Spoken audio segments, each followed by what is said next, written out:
Hello and thank you so much for joining me, Alyssa Arundell, for your July monthly tarot card reading. If you haven't already and would like to check out your free 3-card tarot spread, then you can do so in the description box beneath this video.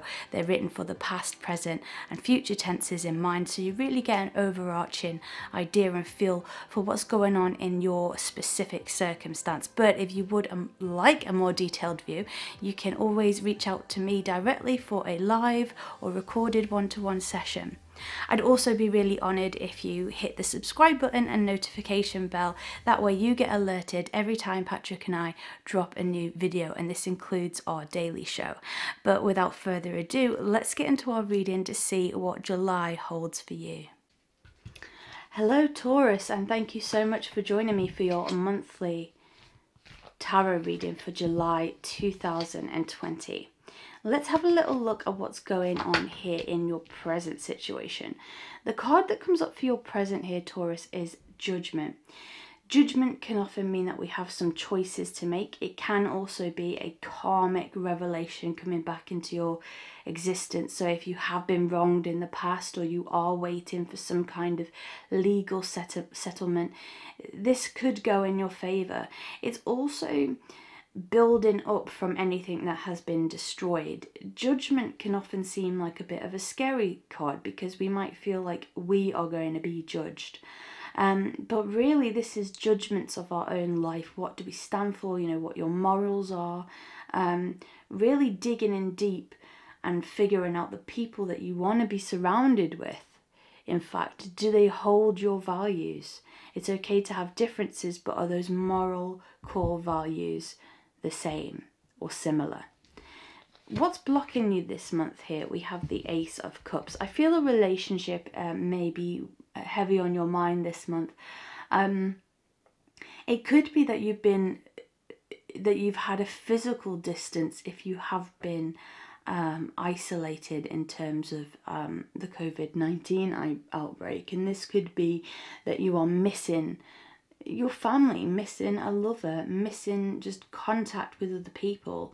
The Ace of Cups is very much about us feeling fulfilled, feeling happy, feeling like we're on the right track. And so as a blockage card, it could just be that this month you feel a little bit stuck, like you don't know exactly what direction to go in. But I feel like this energy is more the start of the month rather than dragging into it. So let's see how we can figure this out.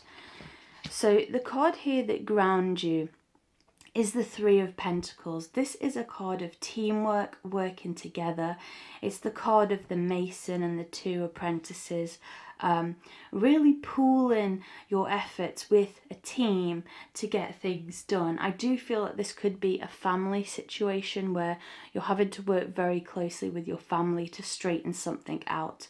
But really beautiful things can come from that kind of teamwork. And so I do feel this month it's the case is it's, you know, 2 heads are better than 1, or 3 heads are better than 1 in this case. Right, we have here in your past the 7 of Cups. You know, the 7 of Cups is very much about choices, having to make specific choices. On a mundane level, this could be, you know, what errands to run, what things to do first.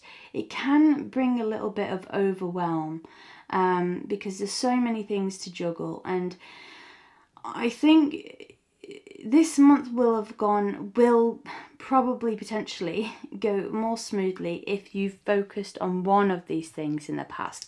If you have felt a little bit muddled, then perhaps your month will be a little bit more muddled, if that makes sense. It will depend on person to person. The card here that spiritually is crowning you is the 10 of Wands. The 10 of Wands can feel quite burdensome, to be honest. It can feel as though you're carrying other people's baggage as well as perhaps your own. The time here is really to delegate, delegate, delegate. If you're working in a business, delegate the small jobs. You don't need to be responsible for every little thing. That's what other people are there for. And the same goes in a family situation. If you feel like you're constantly picking up the slack, Taurus, I think this month you've got to put your foot down a little bit, because this could lead to a bit of burnout, and we really don't want that. Your immediate future here, though, looks a lot more positive. You've got the Three of Cups. Now, there is a theme of threes going on here because you had the Three of Pentacles as well. The Three of Cups is community as well. It's teamwork, but in a slightly different way.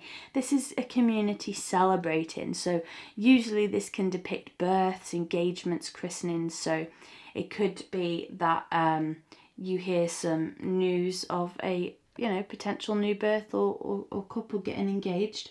But on a different level, on a more soul level, I think what you're craving here, Taurus, this month will be that community, particularly if you haven't had that in this lockdown situation, if you have been on your own, or you've been missing a certain hobby, or you've been missing friends from a specific place. It could be that you are able to communicate with them in a way that's safe this month, and that could give you a real boost, actually, I feel, Taurus. Your state of mind here, though, is actually really cool. You've got the Fool. So this is starting a new journey. Now, the Fool, you can sometimes feel as though you don't have all the right qualifications when this card comes up, You might think, oh, have I got to take another class? Have I got to do another thing? I don't know whether I know quite enough. This card is just saying go for it. You've got to take that leap of faith. It might not work out. There's always a risk that will happen. But as long as it's a calculated risk that's not going to harm you or other people, then, there's absolutely no harm in going for it. This is really just about grabbing life by the horns. As you know, Taurus, you gotta grab life by those horns and just jump into it, dive into it. And I think you'd be surprised at how it could turn out. Now, the outside influence for you here is the Moon. I feel this is twofold. In one way, I feel like your psychic abilities this month could be really heightened. I do feel like you could be getting those downloads where you wake up in the middle of the night with ideas, so maybe sleep with a notepad and pen. Or just psychic feelings about people, situations, who you want to mix with, what you want to do, what you don't want to do. It could be that some secrets are revealed and come to the surface, particularly as an outside card. So this doesn't have to be bad. Sometimes it can be a bit jarring if we find out something that we weren't expecting, but it's better to be informed. So yeah, some things that you were wondering about could pop up this month, and you could get some answers. Your hopes and fears is the Page of Wands. I feel that this is a hope. I feel like you're wanting a bit more energy this month. The Page really goes for it, The Page is just like, I'm fiery, I'm here, I'm ready to take on any challenge, and I don't mind if I look the fool. I'm going to dance like no one's watching kind of attitude. And I think this is actually what you're going to encompass more this month. It's like you've got that earthiness. Let that other side of you shine, the side that can take on anything. And your outcome card here is beautiful. You have the 10. Another 10, but this 10 is far more positive than the 10 you had before. This is the 10 of Cups. This is family, this is harmony, this is working together, this is peace, compromise, good outcomes. It could be that you have a breakthrough in your emotional or spiritual life. And the end of the month could leave you feeling with like a bit of a smile on your face, actually. So even though there is this burdensome energy, and you might be feeling a bit like you're being judged at the moment, or you're having to judge what people you do want in your life, and this could be people very close to you, I do feel like if you do put your foot down and find out these things and take this leap of faith, that it could actually end up in a really positive way for you. Thank you so much for joining me this month. I really do feel very honoured to have you in this space and to be in your presence. If you would again like to check out your free 3-card tarot spread, you can do so by clicking the link beneath this video. And if you would like to reach out for a one-to-one recorded, live or emailed reading with me, I'd be honoured to do that with you as well. But until we speak again next month, take care and have a very safe month. Alyssa.